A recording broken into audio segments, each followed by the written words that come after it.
My name's Darren and I'm an Education Manager for Digital Skills and Computer Science at CIRC. The purpose of this webinar is to support you to make the most of the digital tools that you have available to you in school. I will share my screen as I work through the features and functions of the programme, and I'll set you some tasks as we go along. You can access OneDrive through your Glow Launchpad. Over in the top right hand side you can see that you can access your profile settings, and if you have a look at your profile you can find out your account details for your username, your email address for your Office 365 and also your G Suite email address if you have access to this. You can set up a password recovery so that if you forget your password or you're not sure how to log in, then you can just reset it automatically yourself and you don't need to go to your school admin. But I'm going to go back to my Launchpad. If you haven't done so already, it would be a good idea to set a password recovery email in case you ever lose your Glow login credentials.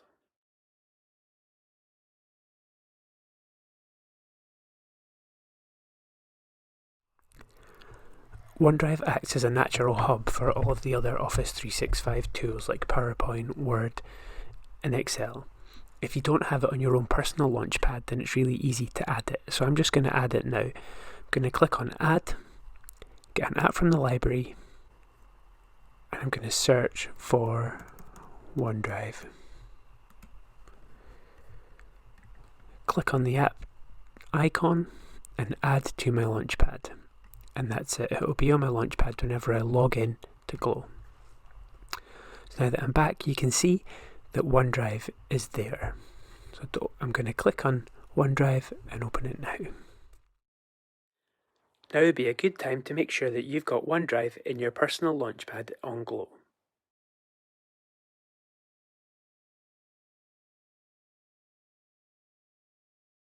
So here we have OneDrive, and it's quite straightforward. The interface is quite intuitive.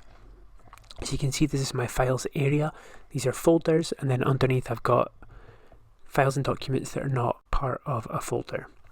Over in the top right hand corner you can choose how you view your files, so I can choose whether to have them displayed as a list or whether to have them as tiles. And it's quite handy if you have them as tiles because you can see a little preview of that document, and it just helps you to identify a file if you're not great at naming your documents before you save them. Down the left hand side you've got your files area, which is where we are now. I've got recent files, so documents that I've been working on or that I've looked at more recently. I've got shared documents, so anything that somebody else has shared with me, but I can also look at documents that I've shared with other people as well. Discover.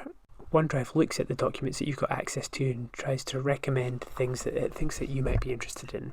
And if you delete a document, then it'll go into your recycle bin as well. Underneath there I've got a shared library, and this is linked to the teams that I have access to. So any teams that you have created or that you've accessed, you'll have a shared library, a shared file area associated with that team that you can go in and have a look at the files that have been added or that you've been collaborating on, to go and access it from OneDrive. You've also got access to more libraries down at the bottom.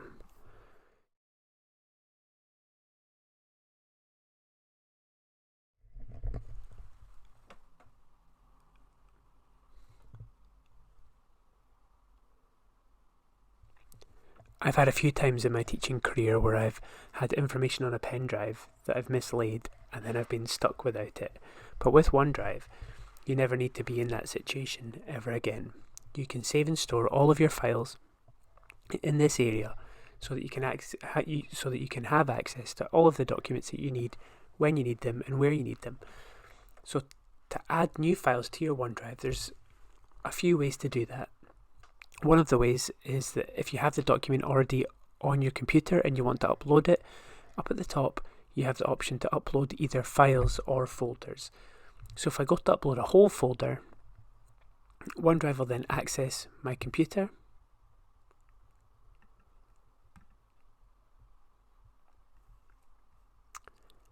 I can then have a look at my documents.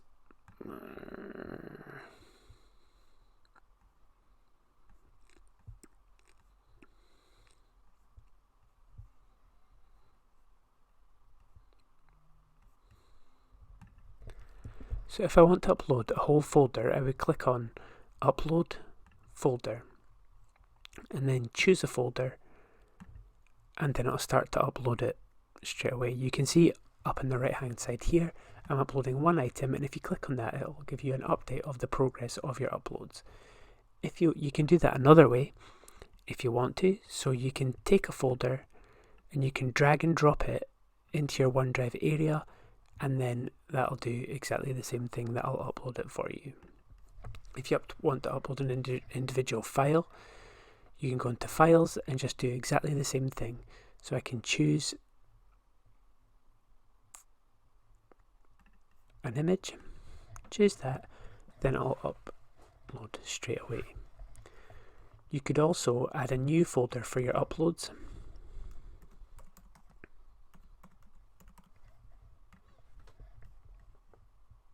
Go into that folder and then upload a file to go into there. So I'll put this logo into here, and then that goes into the new folder that you have open. To go back, I can click on Files and that'll take me back to all of my files, or I can click on OneDrive at the top and it takes me back to my start screen.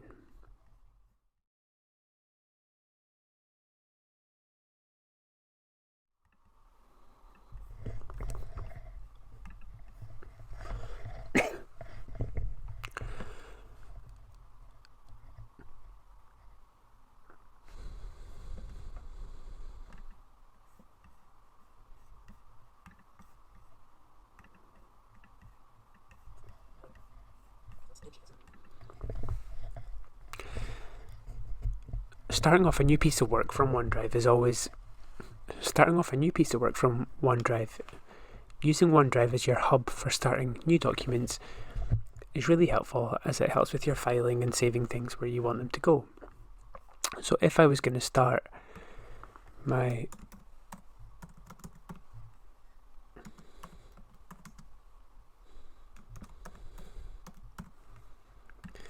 music planning, I could go into my planning folder, and from new I can make a new Word document, an Excel, PowerPoint, OneNote, or a form for Excel. I'm just going to make a new document, a new Word document in that folder.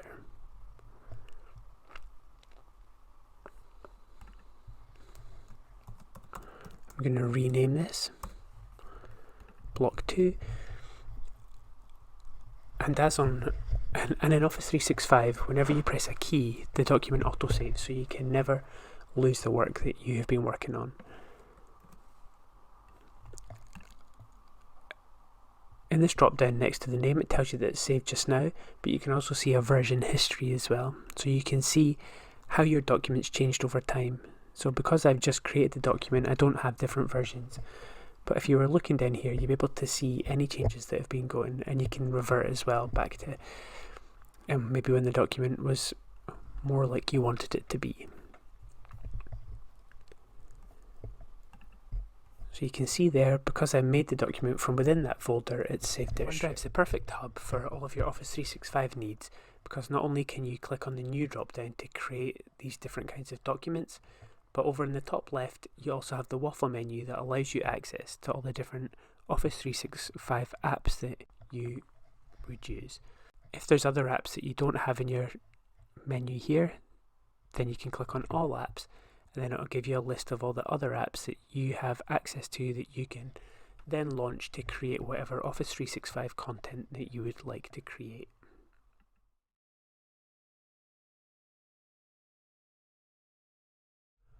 OneDrive is also a fantastic tool for allowing and facilitating collaboration between staff or even with pupils on group projects. It's really easy to share documents so that you can collaborate on them in real time, so that you always have the most up-to-date document rather than having different versions of the same thing that people have been working on at different times and then having to try and merge them together into something that takes in all the work that you've done. So I'm going to open a PowerPoint here. You can see I've got a presentation for pupils about keeping the beat, and I want to share this with my stage partner. So I'm going to press on the share button up here. and the send link box will pop up. So you can see here that people that I specify can edit, and I can type in who I want to collaborate with. If I wanted to collaborate with Christy on this project, then I could type in Miss Ford and click on her name and then send. Then she would then get a notification that she's been added to this document, and she can change it in real time along with me. You can also add comments onto the document, so you can add a new comment that I could send to Christy that I thought that maybe one of the slides needed a bit more information about maybe musical notation or notes, and Christy would again get a notification about that comment. So that's how you share individual files for collaboration, but you can also share whole folders as well. So if I wanted to share my Planning for Music folder, I can go to share, and again you get exactly the same pop-up, and I can go through the same process to add anybody that I would like to edit that folder. They would then be able to edit any of the files within that folder. If a file or folder has been shared with you, you can access it through following the link that you're sent in your emails, but you can also go into the shared area here in the left menu, and then you'll get documents that are shared with you, and then you can look and see what you've shared by looking at what's been shared by you, and then you can see there's my music PowerPoint that I've just shared. I created this webinar using Office 365 and OneDrive available through Glow. If you use it in a more corporate sense to access your school emails, then you should have exactly the same tools available to you as I've shown you today.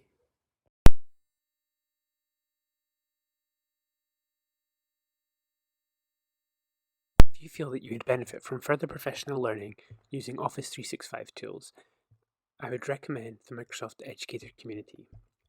Again, you can add this to your Glow Launchpad, log in with your Glow account, and it will keep track of all of your professional learning for you. Within the Microsoft Educator Centre, there are a number of learning paths that are suitable for beginners or more advanced Office 365 users. If I put OneDrive into the search bar, you can see there's an Office 365 Teacher Academy.